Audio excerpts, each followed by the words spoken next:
ইয়ালা ইবনে উমাইরকে ধমক দিয়ে লিখছেন, শোনো, লাউ ইস্তারাকা ফিকা লুসান্না লাকাতালতুহুম, তুমি 7 জনের কথা বলতেছ।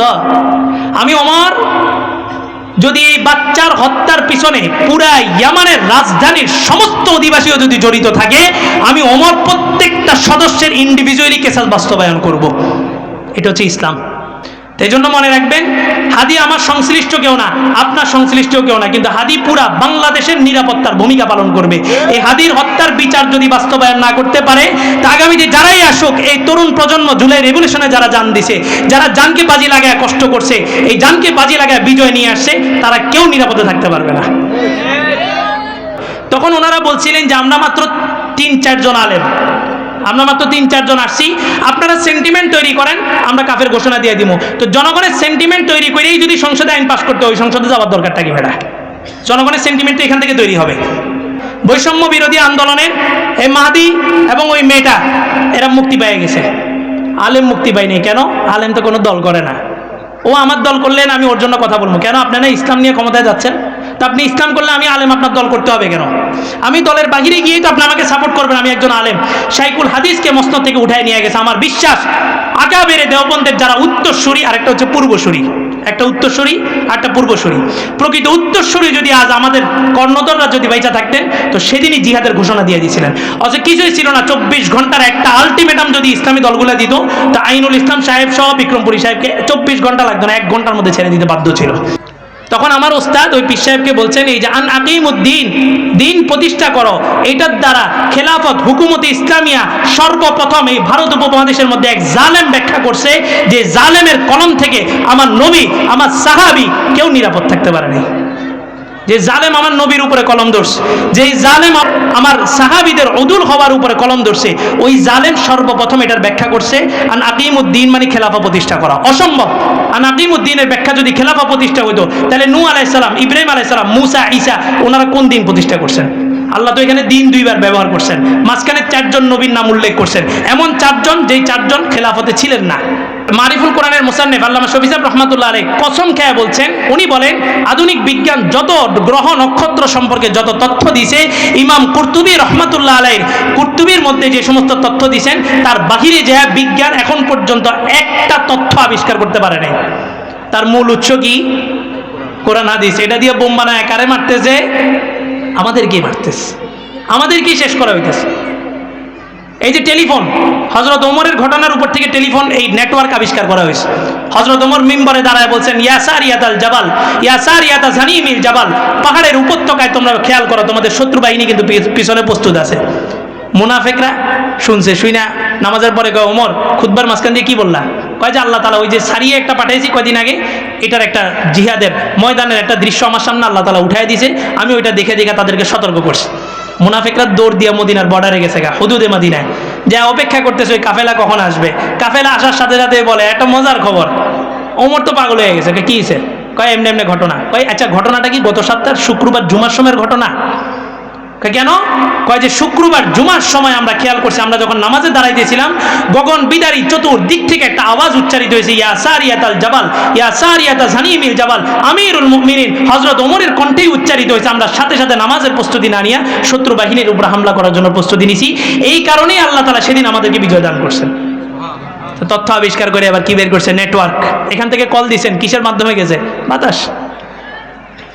তো সমস্ত তথ্য প্রযুক্তি আমার কোরআনের ভিতরে। 1200 বছরের গৌরবোজ্জ্বল এক ইতিহাস আমাদের মুসলমানদের আছে।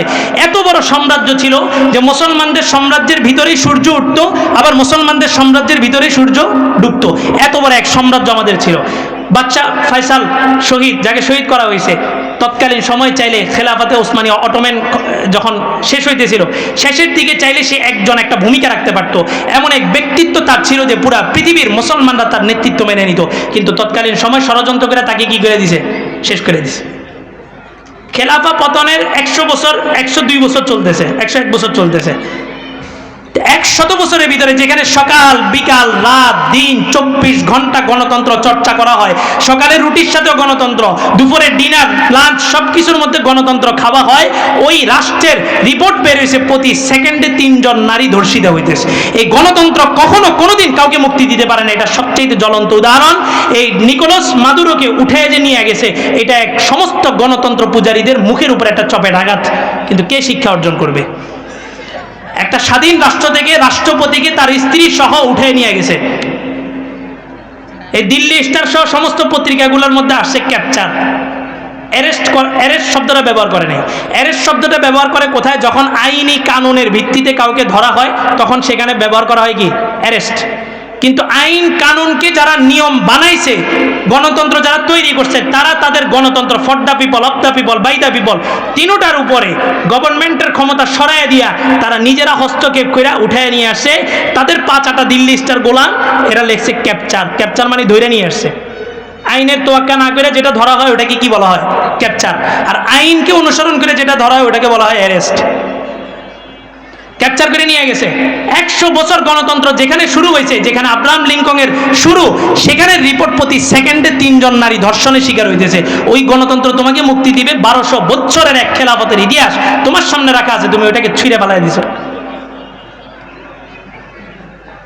তো এখন যাবে, এখন যেই শক্তিশালী ইসলামী দলগুলো সবাই এক হয়েছে না, নামে ইসলামী আর কি। আমাদের কনফ্লিক্ট একটা জায়গায়, ভাই মন্দের ভালো আমরাও বলি, এরা যে একসাথে হয়েছে এগুলো কি মন্দের ভালো আমরাও বলি, কিন্তু যেহেতু পরিপূর্ণ ইসলাম নয়, আপনারা ইসলামটাকে মাইনাস করেন, আর কোনো আপত্তি নেই। কিন্তু ইসলাম শব্দ দিলে তখন আপনি ইসলামের জন্য আলাদা স্পেস রাখতে হবে। আলেম এটা একটা ব্র্যান্ড। আলেম এটা একটা কি ব্র্যান্ড। আলেম কারো দলের কাছে যাইতে হবে না, কোনো নেতা আলেমকে যা বলতে হবে না আপনি এটা করেন ওটা করেন। আলেম একটা ব্র্যান্ড। আলেমকে নির্বাচিত করছেন রাসূল, মসনদ এটাই হচ্ছে সংসদ, এখান থেকে কথা বলবে, সমাজে বাস্তবায়ন হবে। কিন্তু আমরা এটা ছেড়ে দিয়ে কোথায় ঢুকছি? সংসদের ভিতরে।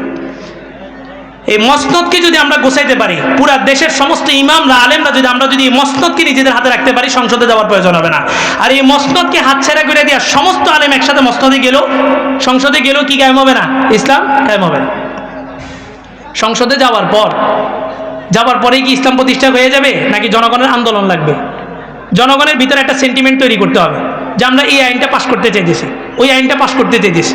তখন জনগণ সবাই একসাথে হবে, একসাথে একটা আন্দোলন করবে, তারপরে যে আইন পাশ হবে। 4 জোটের আমলে যখন ওনাদের কিছু লোক ক্ষমতায় ছিল, তখন আমাদের ওলামায়ে কেরাম, কওমি মাদ্রাসার ওলামায়ে কেরাম বলছিলেন যে আপনারা মওদুদিবাদের এই কাদিয়ানীদেরকে কাফের ঘোষণা করেন রাষ্ট্রীয়ভাবে।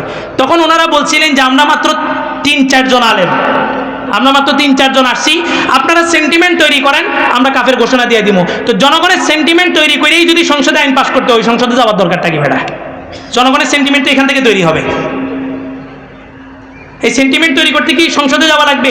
এখন ক্ষমতায় যাওয়ার আগে আমরা সবচেয়ে শক্তিশালী, ক্ষমতায় যাওয়ার পরে কি এই শক্তি আমাদের থাকবে? থাকবে না।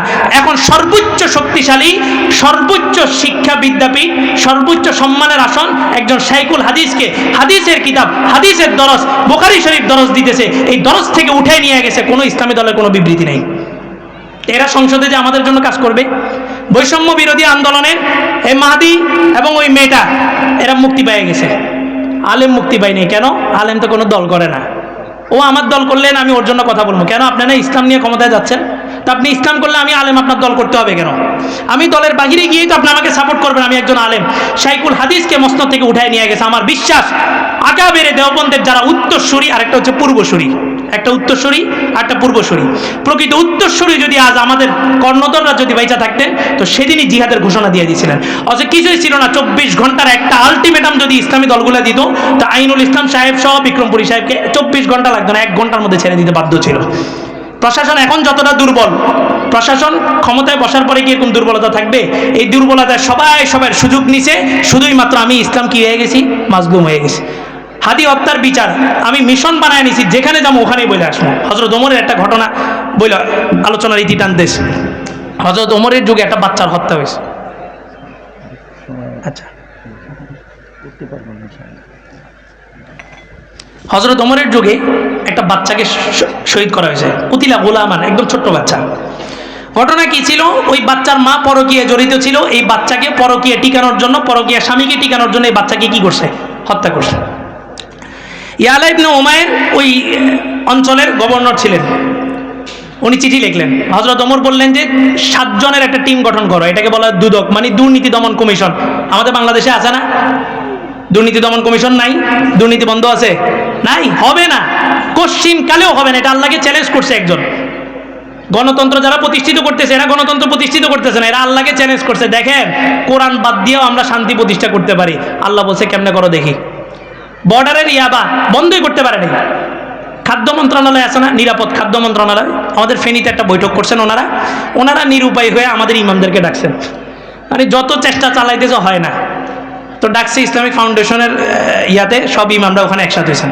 বলে যে আপনাদের কাছে হাত জোর করে বলি, আপনারা জুমার মিম্বরে মানুষকে ভয় দেখাবেন।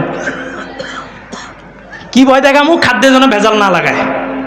তো এরাও ভালো করে জানে ক্ষমতা কার হাতে, এই মিম্বরওয়ালাদের হাতে।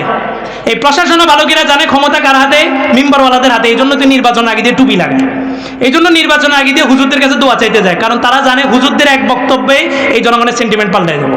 হুজুরদের এক বক্তব্যে সবাই ভোট দিবে, আবার হুজুরদের ফতোয়ার উপরে সবাই ভোটকে বর্জন করবে। এটা কে জানে? প্রশাসন জানে। এই প্রশাসন জানে ক্ষমতা আমাদের হাতে, কিন্তু আমরা হুজুররা জানি না, এই কারণে আমরা যাই তাদের পাচারি। ক্ষমতা যে আমাদের হাতে এটা কে জানে না? আমরা জানি না, জানে কে? প্রশাসন। তা আমাদেরকে ডেকে নিয়ে গেছে, হুজুর আপনারা ইয়া করেন, এগুলোর ব্যাপারে একটু আলোচনা করেন। তো ইয়াবার ব্যাপারে কথা উঠছে। অ্যালকোহল একটা, এটা ওষুধে পরিমাণ মতো দিতে হয়, এটা ডাক্তারি সায়েন্স এবং সরকারিভাবে এটা অনুমোদিত। ওষুধের মধ্যে কিছু পরিমাণ, কিছু ওষুধের মধ্যে অ্যালকোহল দিতে হয়। তো অনেক কথা বললেন যে বর্ডারটা, আমরা বললাম যে বর্ডারটা মজবুত করেন। আপনারা বর্ডার মজবুত করেন, যেখান দিয়ে ঢুকতেছে ওটাই যদি ওপেন করে দেন তো পুরো বাংলাদেশ আমরা বয়ান করে কি করবো? মাদক যেখান দিয়ে ঢুকতেছে বর্ডার মজবুত করেন। হুজুর বর্ডার মজবুত মানে কি? বর্ডারে পায়া ক্রস ফায়ার পর্যন্ত করছি, কাজ হয়নি। তা আমি বললাম কোরআনের বিরুদ্ধে, কোরআন না আঙ্গুল দেখা তোমরা শান্তি প্রতিষ্ঠা করতে যাবে, বুলেট বোমা মাইরা পর্যন্ত ওই সমাজে কি প্রতিষ্ঠিত হবে না? শান্তি প্রতিষ্ঠা। ওটা আল্লাহকে বিদ্যাঙ্গুলি দেখাইছো, তো আল্লাহ বলে আমিও দেখি তুমি কেমনে শান্তি প্রতিষ্ঠা করো, আমি দেখি। তো কানুন বানায় একটা, আর চোরের জন্য রাস্তা খুলে 10টা। এখন চোর ধরার পরে চোর নিজেই বলে কয় যে আমারে পুলিশের কাছে দিয়ে দেন, কারণ ও জানে কার কাছে নিরাপদ, পুলিশের কাছে নিরাপদ। 200 টাকা চুরি করছে, 20 টাকা পুলিশে দিছে, ছেড়ে দিছে, ওর লাভ কত? 180 টাকা। আর এটা আমার বক্তব্য না, প্রশাসন আমার কাছে স্বীকারোক্তি দিছে, সহজ স্বীকারোক্তি, ওনাদের বক্তব্য কোট করে এখানে বলতেছে। তো ওনারাও জানে সমাজ ব্যবস্থা নিয়ন্ত্রণ করতে হলে এই সমস্ত আলেমদের বিকল্প নাই, এই সমস্ত মিম্বরের বিকল্প নাই। এই জন্য আমাদেরকে হাত জোর করে বলছে আপনারা একটু মিম্বরের কথা বলেন। তা আমি যেখানে যাই সেখানে হাদির বিষয়গুলো বলি। তো হযরত ওমর চিঠি লিখলেন যে একটা দুদক গঠন করো 7 জনের। তো 7 জনের দুদক গঠন করা হবে, 7 জন সিলেক্ট করা হলো, দুর্নীতি দমন কমিশন। ওনারা গেছে, তো তদন্ত করতে করতে মহল্লাবাসী বলল যে এই যে কূপটা অনেকদিন যাবৎ পরিত্যক্ত, এই কূপ থেকে একটা গন্ধ আসতেছে। সবাই সন্দেহ করছে যে এই কূপের মধ্যে কি আছে, বাচ্চার মৃতদেহটা এখানে আছে। 7 জন ভিতরে নামছে। ঘটনাচক্রে এই 7 জনের মধ্যে কয়েকজন এই বাচ্চার হত্যার সাথে জড়িত। আজকে আমাদের সমাজে দুর্নীতি বন্ধ হয় না কেন? যেগুলোর দায়িত্ব দিছে ওগুলো আরো বড় দুর্নীতিবাজ। তো ওর হাতে ক্ষমতায় যাও কি করবে? সমাজে সিলেক্ট করেন না আপনারা, নেতা সিলেক্ট করেন না নেতা? 10 জন ইলেকশনে দাঁড়াইছে, কয়জন? 10 জন। আপনি ভোট দিবেন কয়জন রে? 1 জন রে। বাকি 9 জন আপনার কাছে কি? অযোগ্য। বাকি 9 জন আপনার কাছে কি? আপনার নেতা আপনার কাছে কি? যোগ্য। তো বাকি 9 জনের প্রার্থী আছে না, তারা ওই 9 জনকে ভোট দিবে, আপনার নেতাকে কি করবে না? ভোট দিবে না। কেন? আপনার নেতা তাদের কাছে কি? অযোগ্য। এভারেজ গড় হিসাব করলে দেখবেন এই 10টাই কি? অযোগ্য। এই অযোগ্যরা নেতৃত্বে কেন গেছে? ক্ষমতা তো আসবে, ইমাম মাহদির হাতে মানুষ বায়াত গ্রহণ করবে, উনি বায়াত নিতে চাইবেন না, ওনাকে জোরপূর্বক বলা হবে আপনি আমাদের কি হন? খলিফা হন, আপনি বায়াত গ্রহণ করেন। ইসলামে দায়িত্ব নিতে হয় না, দায়িত্ব আসে। দায়িত্ব নিতে হয় না, দায়িত্ব আসে। দলিল দিতে পারে অনেকে, ইউসুফ আলাইহিস সালাম তো দায়িত্ব চায় নিছে। আরে বেটা, ইউসুফ আলাইহিস সালাম যে দায়িত্ব চায় নিছে ওটা আল্লাহর আদেশে চায় নিছে। কয় যে নির্বাচন ইসলামে আছে। ক্ষমতায় যাওয়ার জন্য পদ্ধতি কি? নির্বাচন। তো নির্বাচন তো এটা কুফরি না, এটা তো ইসলামেও আছে। কে বলছে? আমার মতো হুজুর। নির্বাচন এটা কোথায় আছে? ইসলামে আছে। কে বলছে?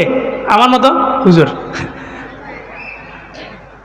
নর্মালাইজেশন, এগুলাকে নর্মালাইজেশন করা হয়, ইসলাম বলে প্রচার করা হয়। একবার যদি এটা ইসলাম হিসাবে প্রতিষ্ঠিত হয় তো এই ভূখণ্ডে কিয়ামত পর্যন্ত কোনোদিন আর সঠিক ইসলাম প্রতিষ্ঠিত হবে না। এই কারণে আমরা এটার বিরোধিতা করি। বেটা ইসলামে নির্বাচন আছে মানে কি? এখন নির্বাচন মানে ভোট আপনিও দিতে পারবেন, আপনার ছেলেও দিতে পারবে, আপনার নাতিও দিতে পারবে, রিক্সাওয়ালাও দিতে পারবে, মুসিও দিতে পারবে, যে রাষ্ট্র সম্পর্কে কিছুই জানে না সেও দিতে পারবে। এটা হচ্ছে গণতন্ত্রের নির্বাচন। আর ইসলামের নির্বাচন কি? খলিফা নির্বাচন হয়েছে, নির্দিষ্ট একটা প্যানেল তৈরি হয়েছে যারা ইসলাম সম্পর্কে বুঝে, ওনারা নির্বাচিত করছেন হযরত আবু বকর, ওমর, ওসমান আলীকে। নির্বাচন এখন দেশে হইতেছে, এটা আমরা যতটা চাইতেছি পশ্চিমারা তার চাইতে বেশি চাইতেছে। কেন জানেন? একটা তথ্য শুনেন। ডক্টর ইউনূস আমাদের দেশের এখন ক্ষমতায় আসছে না? আপনি ভোট দিছেন? আপনি দিছেন? আমরা কেউ দিই নেই। কি হয়েছে? ইসলামিক পদ্ধতিতে নির্বাচিত হয়েছে। ডক্টর ইউনূস ইসলামিক পদ্ধতিতে নির্বাচিত হয়েছে। পদ্ধতিটা কি?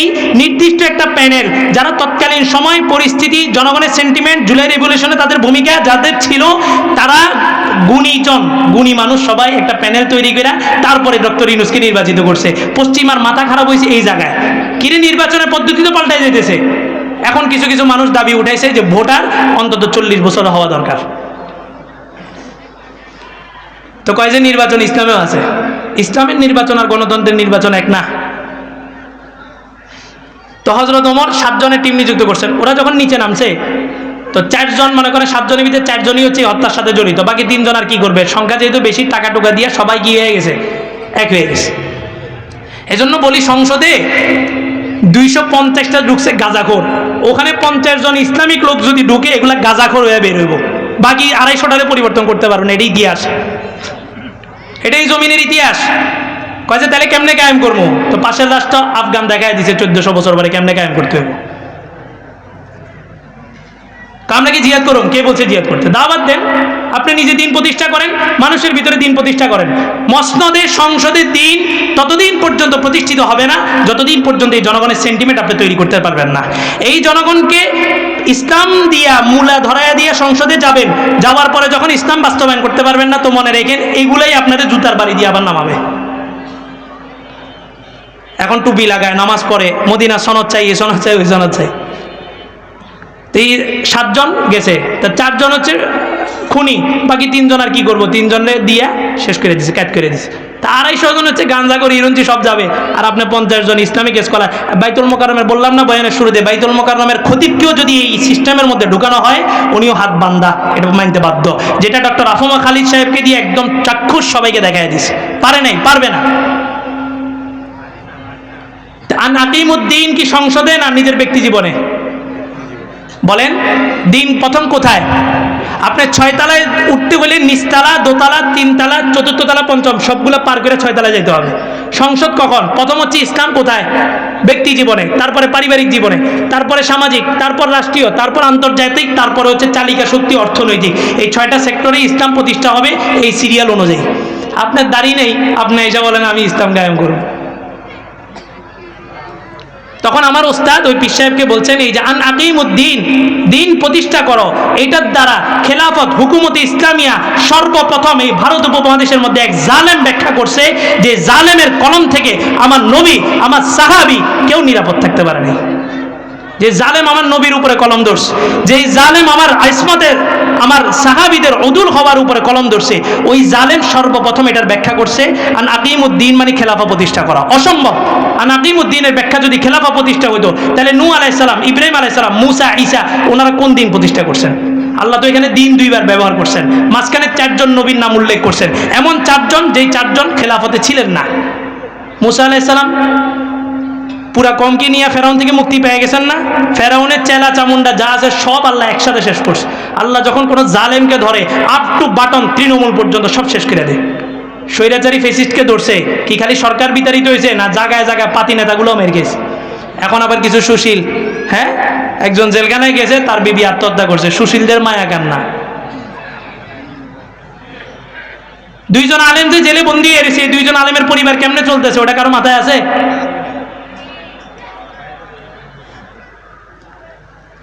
তো 7 জনের দুদক গঠন করা হয়েছে। আন আকিমুদ্দিন নাম দিয়েছে একামতে দিন। নাম কি? একামতে দিন। তো আল্লাহ নুরুল ইসলাম অলিপুরি সাহেব বলেন, একামতে দিন না, ওটা হচ্ছে একা মতে দিন, মানে তার মতে দিন, ওটা আসলে সবার মতে দিন না। একামতে দিন না, একা মতে দিন। দিন প্রথম কোথায় প্রতিষ্ঠিত হবে? আমার ব্যক্তি জীবনে। আচ্ছা, মনে করেন আমি আরো সহজভাবে বুঝাই। আমি বললাম যে আমি হুজুর, আমি খতিব, সবাই মনে করে যে আমি ইসলামের একটা রোল মডেল। আমি এখান থেকে বের হয়ে একটা সিগারেট ধরাইলাম, বদনাম কি আমার হয়েছে না ইসলামের হয়েছে? আমি এখান থেকে যে একটা নারীর সাথে কথা বললাম, বদনাম আমার না ইসলামের? আমি এখান থেকে যে মদ পান করলাম, বদনাম আমার না ইসলামের? এই কনফ্লিক্টটা আমাদের, এই সমস্যাটা এই জায়গাটাতে। আপনি করেন, গণতন্ত্র করেন, আমরা তো বলি আপনারা মন্দের ভালো, কিন্তু ইসলাম শব্দ ব্যবহার করলে পূর্ণ ইসলাম হইতে হবে। ক্ষমতায় যাওয়ার আগেই বলতে হবে যে আমরা ক্ষমতায় গেলে ইসলাম প্রতিষ্ঠা করব। আর আজকেই লিখে দিতেছি, কোন দল যদি এটা স্টেটমেন্ট দেয় যে আমরা ক্ষমতায় যাওয়ার পরপরই ইসলাম প্রতিষ্ঠা করব, আজকে দিবে, আগামীকাল সকালে সূর্য ওঠার আগে তার নমিনেশন বাতিল হয়ে যাবে, পারবে না দিতে। তো ইসলাম নামটা কেন ব্যবহার করতেছো? আমি একটা দল করি, আমার দলের নাম ইসলাম, আমার নেতার নাম মুহাম্মাদুর রাসূলুল্লাহ সাল্লাল্লাহু আলাইহি ওয়াসাল্লাম, আমার সংবিধান আল কোরআন। তোমার দলের বিপক্ষে কথা গেলে, তোমার নেতার বিপক্ষে কথা বলে, তোমার সংবিধানের বিপক্ষে কথা গেলে তুমি যেমন গর্জন দিয়ে উঠো, তো আমার নেতা, আমার ধর্ম, আমার দল, আমার সংবিধানের বিরুদ্ধে যাবে, তো আমি সেই যেই হাত আমার সংবিধানের বিরুদ্ধে যাবে, ওই হাত কাটতে আমি কুণ্ঠাবোধ করবো না। এটা আমার নিয়ম। তোমারটার ক্ষেত্রে তুমি বুঝো, তুমি চিল্লাও, তা আমারটার বিপক্ষে গেলেও তো আমার বসে থাকার সুযোগ নেই। তো 7 জন দুদক নির্ধারণ করছে, তো ঢুকছে এরা, ঢুইকা ওই বাচ্চাটার লাশটা ফুইলে উপরে উঠে গেছিল। ওরা কি করলো, এই বাচ্চাটাকে ডাবায় একদম মাটি কাদার ভিতরে ভালো করে ডাবায় দিছে, যাতে আর দ্বিতীয়বার না উঠে। কেন? যাতে এরা বাইচা যায়। মনোবিজ্ঞান একটা আছে, সাবজেক্ট আছে মনোবিজ্ঞান, যারা গোয়েন্দা সংস্থা পড়াশোনা করে এদেরকে বিশেষভাবে দেওয়া হয়। আমি কিছুদিন পড়ছিলাম এটা। এটার একটা তথ্য হচ্ছে, যে কোনো ক্রাইম যখন তদন্ত শুরু হয়, এই তদন্ত শুরু হওয়ার আগে এই সেন্টিমেন্ট থাকতে হবে যে ক্রিমিনাল যত বড়, যত চালাক হোক, তার ক্রাইমের কোনো না কোনো একটা স্পট, কোনো না কোনো একটা জিনিস সে রেখেই যাবে, কোনো না কোনো একটা ক্লু সে রেখেই যাবে। এই তথ্য কোথা থেকে আসছে? মারিফুল কোরআনের মুসান্নিফ শফিজা রহমাতুল্লাহ আলাই, ওই যে ইউসুফ আলাইহিস সালামের ভাইরা যে ইউসুফ আলাইহিস সালামকে কূপের মধ্যে ফালায় দিছে, তারপরে নিয়ে গেছে কি একদম আস্ত একটা জামাটা ছিঁড়াও নেই, কিছু নেই, অথচ এদের এত বুদ্ধি ছিল, এরা চাইলে যে জামাটা ছিঁড়তে পারত। কিন্তু আল্লাহ বলেন, কোনো অপরাধ করবে, ওই অপরাধের কোনো না কোনো ক্লু জমিনে অবশ্যই থেকে যাবে। তো এই গোয়েন্দা সংস্থার লোক এই তথ্যকে সামনে রেখে তারপর তদন্ত শুরু করে। তো এই যে তারা 7 জন দুদক, তারা উপরে এসে রিপোর্ট দিল, না নিচে কিছুই নেই, ময়লা পচা, ময়লা আর কিচ্ছু নেই।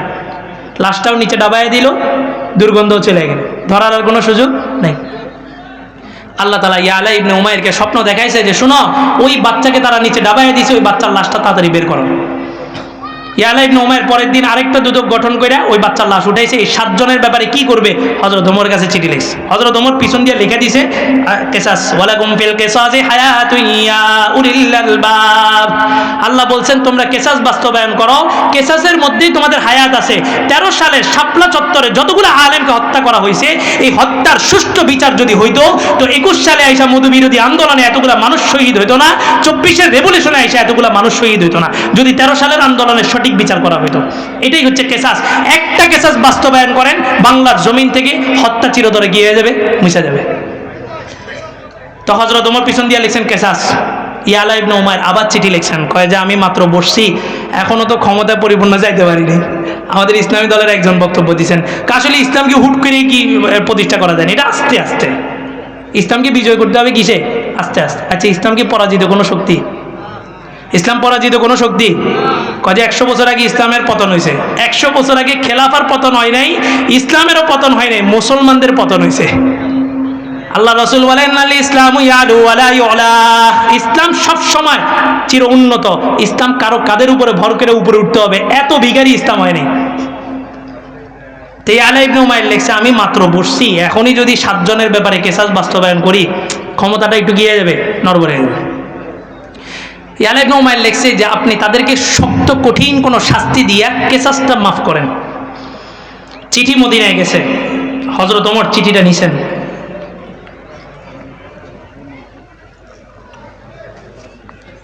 নিয়ে চিঠির পিছনের পৃষ্ঠায় যেটা লিখছেন এটাই হচ্ছে সবক, এবং এটাই হচ্ছে আমাদের মুক্তির পথ, এবং এটাই হচ্ছে একমাত্র কেসাস যেটা বাস্তবায়ন করা হইলে আগামীর তরুণ প্রজন্ম সবাই নিরাপদে রাস্তাঘাটে চলতে পারবে।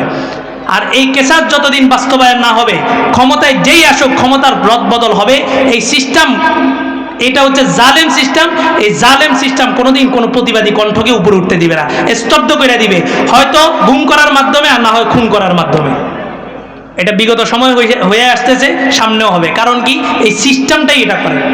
হযরত ওমর পরের পৃষ্ঠা লিখছেন, ইয়ালা ইবনে উমাইরকে ধমক দিয়ে লিখছেন, শোনো, লাউ ইস্তারাকা ফিকা লুসান্না লাকাতালতুহুম, তুমি 7 জনের কথা বলতেছ। আমি ওমর যদি এই বাচ্চার হত্যার পিছনে পুরা ইয়ামানের রাজধানীর সমস্ত অধিবাসীও যদি জড়িত থাকে, আমি ওমর প্রত্যেকটা সদস্যের ইন্ডিভিজুয়ালি কেসাস বাস্তবায়ন করব। এটা হচ্ছে ইসলাম। আর গণতন্ত্র কি বলে? তুমি মার্ডার করছো, জেলে ঢুকো, তুমি তো আমার আগামীর সম্পদ। এবার 7 কেসের মার্ডারের আসামি সে আবার এক দলের নেতা হয়ে প্রমোশন পেয়ে যায়, তো মার্ডার বন্ধ হবে এই জমিনে? হ্যাঁ, এই জমিনে মার্ডার বন্ধ হবে? তো যেটা শুট করে ভিতরে ঢুকছে, মার্ডার করতে পারছে, ওইটা তাদের কি হয়ে গেছে? টার্গেট, আগামীর ফসল তোমারই তো চাই। তো চোর ঢুকে জেলে, ও বের হয় গুন্ডা হইয়া, ডাকাত হইয়া, আর ডাকাত হইয়া ঢুকে ও বের হয় খুনি হইয়া, আর খুনি জেলে ঢুকে ও পরবর্তী আগামী তরুণ প্রজন্মদের নেতা হয়ে বের হয়। এটা হচ্ছে গণতন্ত্র। আর ইসলাম কি বলে? তুমি যেই হও, ইসলাম বলে তুমি যেই হও, তুমি যত বড় শক্তির অধিকারী হও, কেসাস কি করতে হবে? বাস্তবায়ন করতে হবে। হযরত ওমর ভুলে এক ইহুদিকে হত্যা করে ফেলছেন, আসলে কিন্তু ওই ইহুদি মুসলমান হয়ে গেছিল। তো কাফেররা বলাবলি করতেছে, কয় যে মুসলমানকে হত্যা করছে। এখন আল্লাহ রসুল কেসাস বাস্তবায়ন করতে পারতেছে না, কি করবে হযরত ওমর? তা আল্লাহ রসুল দ্বিধাদ্বন্দ্বের মধ্যে পড়ে গেছেন, কি করবেন? তো যে ইহুদিকে মারছে, হযরত ওমরের কাছে বিচার নিয়ে গেছেন একজন মুসলমান, একজন ইহুদি। তো এই হযরত ওমর কাকে হত্যা করছে? মুসলমানকে হত্যা করছে, মুসলমান তাকে হত্যা করছে। পুরো মদিনার মধ্যে আলোড়ন ছড়াই গেল যে একজন মুসলমানকে হত্যা করছে হযরত ওমর। এবার দেখি মুহাম্মদ কেসাস বাস্তবায়ন করতে পারে কিনা। আল্লাহর রাসূল পেরেশানিতে পড়ে গেলেন। ইসলাম কারোর জন্য ছাড় দিবে না। ইসলাম আল্লাহ তাআলা আয়াত নাযিল করলেন, ফালা ওয়া রাব্বিকা লা ইউমিনুনা হাত্তা ইউহাক্কিমুকা ফীমা শাজারা বাইনাহুম সুম্মা লা ইয়াজিদু ফী আনফুসিহিম হারাজাম মিম্মা কাদাইতা ওয়া ইউসাল্লিমু তাসলিমা। আল্লাহ বলেন, আমি গ্যারান্টি দিতেছি, ফালা ওয়া রাব্বিক, মুহাম্মদ সাল্লাল্লাহু আলাইহি ওয়াসাল্লাম, আপনার রবের শপথ, যেই ব্যক্তি আপনার বিচার মানে নাই সে কখনো মুমিন হইতে পারে না।